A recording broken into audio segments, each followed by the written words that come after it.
press conference today to make the first official call for a U.S. moratorium on agrofuels. Although this is the first U.S. call for a moratorium, we stand with the growing consensus of people around the world who believe that the problems with agrofuels far outweigh the benefits.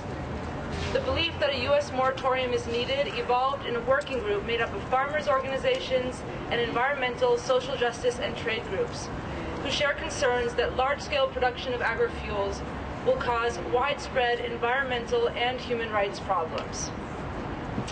In the last few weeks, more than 60 national and international organizations have signed on to support the call for a moratorium. And the more we look at the social and environmental impacts of the production of biofuels around the world, the more problems arise. And what we're finding is that the cure, in this case, to our oil addiction is actually worse than the disease. What we found, and you'll hear today from around the world, is that the production of industrial biofuels, or what we call agrofuels, is leading to an increase in food prices around the world. It's leading to deforestation in Indonesia and Malaysia, in Papua New Guinea, throughout South America, throughout Latin America, and Central Africa and around the world. It's leading to the endangerment of species around the world. It's leading to an increase in greenhouse gases. In Indonesia alone, the territory of 5 million indigenous people is being threatened through rampant production of biofuels and palm oil, mostly for export into the United States. We see that Indonesia is the third largest source of greenhouse gas emissions in the world. Brazil is the fourth largest source of greenhouse gas emissions in the world. So today we're joining with dozens of organizations around the world who are calling for a moratorium on agrofuel production. Remember this day. It's January 29. We're on a sidewalk on a cold and wet and cloudy San Francisco afternoon. But what today is it's really the beginning of an international movement, not just to stop the production of international production of agrofuels, but it's the beginning of a global movement of resistance to promote sustainable transport, to promote the idea that we actually can move around in a way that doesn't take food from children's bellies, that doesn't harm our climate, that doesn't destabilize our climate or trample human rights or destroy old-growth forests around the world. We actually can solve these problems. Industrial production of agrofuels is not the answer, and we're committed to working with dozens of community organizations around the world to find the right one. And in fact, we're experiencing the highest food prices that we've ever had in history. And the reason is because food crops are being displaced by fuel crops, and land and water and resources are being utilized to grow fuel rather than food. The poor who are being pushed off their land in order to make way for biodiesel plantations, the poor who are experiencing high price hikes in their food.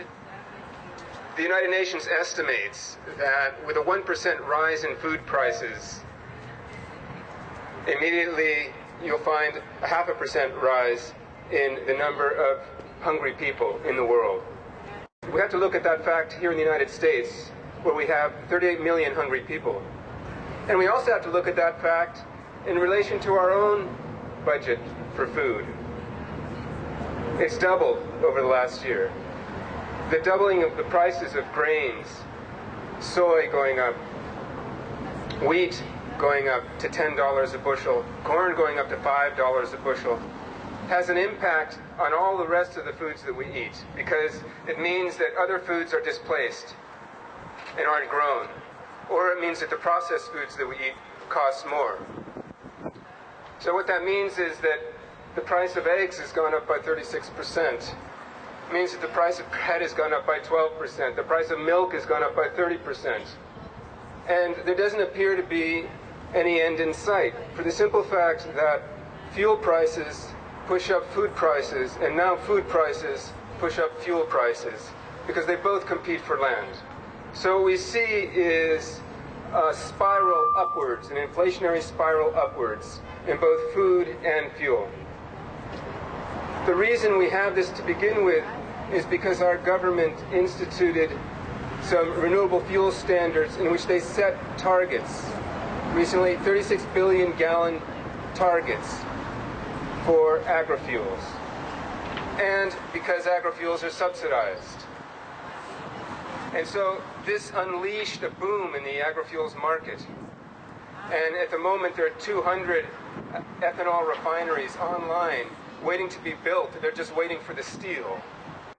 And at very best, if we planted all of our corn in the United States to corn ethanol, we would only replace maybe 12 to 18% of our fuel needs.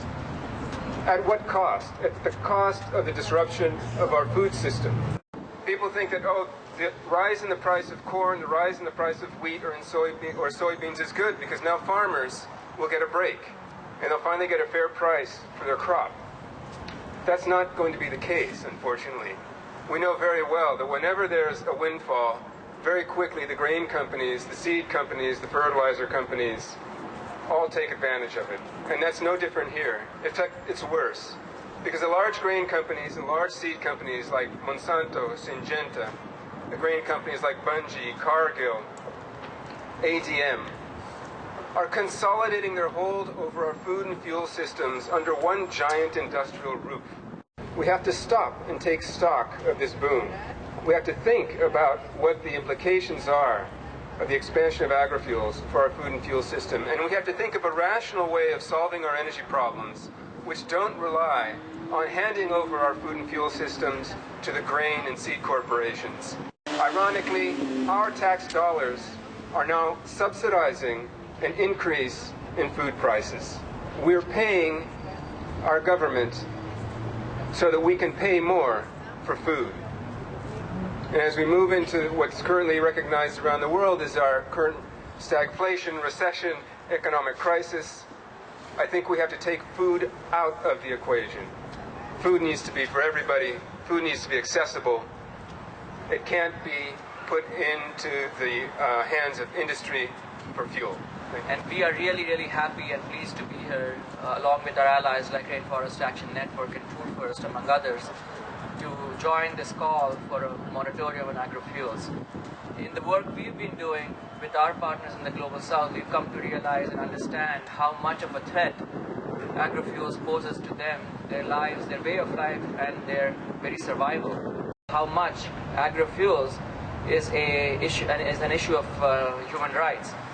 And that the industrial scale production of agrofuels is a violation of human rights, environmental rights, the right to food, labor rights, and a whole host of other human rights. And so Grassroots is very, very happy to join this group of brave organizations, growing every minute, I think, calling for the moratorium on agrofuels.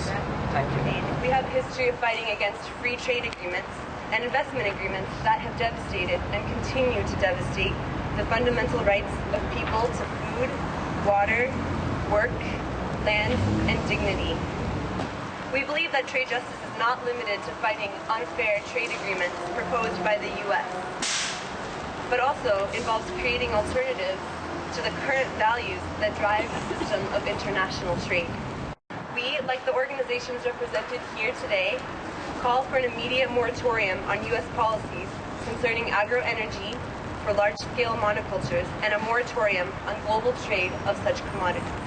Vía Campesina, como movimiento mundial de campesinos y pequeños agricultores, pueblos indígenas, mujeres y jóvenes, apoya esta campaña por la moratoria contra la producción de los agrocombustibles que realizan ustedes aquí en los Estados Unidos.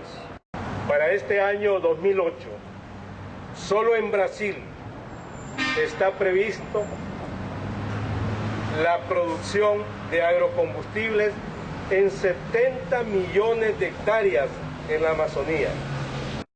La prioridad hoy no es producir agrocombustibles, la prioridad es producir alimentos para alimentar el mundo.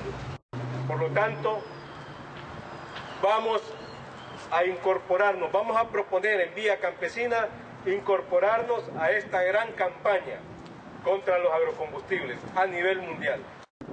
Ánimo, fuerza, que vamos a triunfar. Gracias.